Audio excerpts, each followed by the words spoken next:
সবাইকে ধন্যবাদ জানাচ্ছি।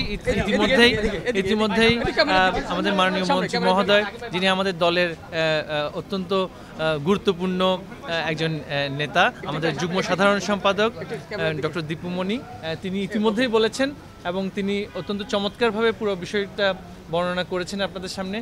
আমার এই মুহূর্তে কিছু বলার নেই। সকলের কাছ থেকে সহযোগিতা চাই, গণমাধ্যমের ভাইদের কাছ থেকে সহযোগিতা চাই, কারণ স্বচ্ছতা নিশ্চিত করবার জন্য, এফিসিয়েন্সি নিশ্চিত করবার জন্য এই পুরো শিক্ষা সেক্টরে আপনাদের সকলের সহযোগিতা কাম্য।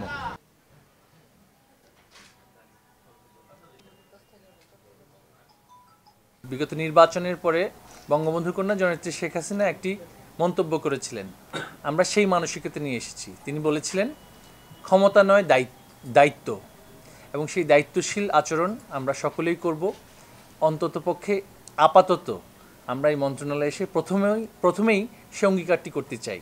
দায়িত্বশীল আচরণের মাধ্যমে বঙ্গবন্ধু কন্যা জননেত্রী শেখ হাসিনা জাতির কাছে যে ইশতেহার উপহার দিয়েছেন, সেই ইশতেহার বাস্তবায়নের জন্য আমরা সকলেই একসাথে কাজ করব।